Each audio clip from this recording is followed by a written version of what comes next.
30 مارس مصادف با 11 فروردین ماه روز جهانی زباله صفر نام گرفته است تا بار دیگر به ما یادآوری کند که زمین، این کره بی همتا که خانه ما و تنها مهد حیات در گیتی است، توسط ما چگونه در حال تبدیل شدن به یک زباله‌دان عظیم است.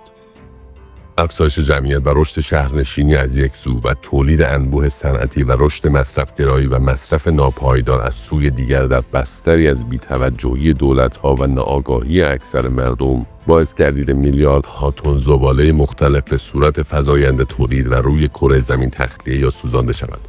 و یا به شیوهی غیر علمی در دل خاک بی همتا و کمیابش دفن شوند.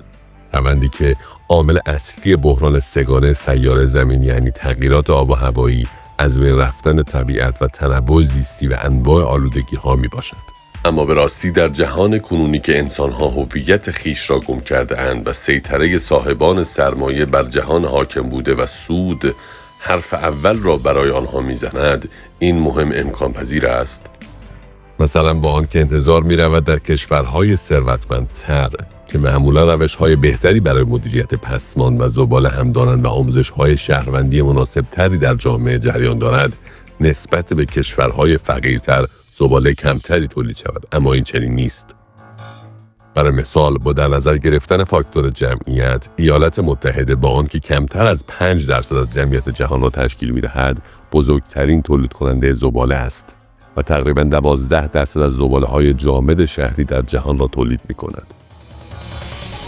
هرچند تولید زباله بخشی از فرایند مصرف منابع توسط انسان برای رفع نیازها و حفظ بقای خویش است، تمایلاتی که او را به سمت مصرفگرایی بیشتر سوق می‌دهد و صاحبان صنایع با استفاده از همین تمایلات آنها را تشویق به مصرف بیشتر می‌کنند.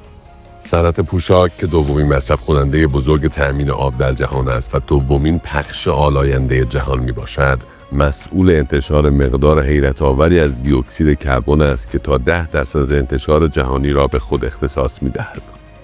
و این در حالی است که مشخص شده که از مجموع 100 میلیارد لباس تولید شده، سالانه 92 میلیون تن در نهایت به محل‌های دفن زباله راه پیدا می‌کند. آری، بشر که هویت خود را، چرایی و ارزش وجود خود را در عالم و وحدت و یکپارچگیش با جهان هستی گم کرده است، بدین گونه خود تیشه به ریشه خود می‌زند.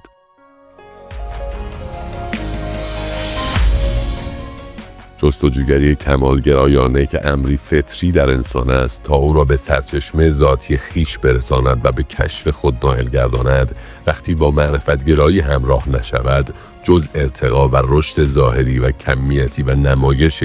جلال و جمال خود پاسخی نمی‌گیرد و برای این نمایش برده تولیدات انبوه صاحبان سودمدار صنایع می‌شود. میلیاردها سال اکوسیستم به شکلی هدفمند حیات را تحقق بخشید تا انسان آزاد را که قابلیت معنا بخشی به هستی را دارد به ظهور برساند. و آنگاه انسان با ناآگاهی از حقیقت خود در باطلاق چرخه مصرفگرایی به بند کشیده شده است و هم خود و هم مواهبی را که در دل این خانه به بشر عطا شده به نابودی می‌کشاند. بیگمان زمان گسستن بندها و ایجاد رنسانسی در افکار پوسیده است تا انسان آزاد معنا یابد و متجلی گردد. پس برخیزیم و خود و خانه‌مان را نجات دهیم.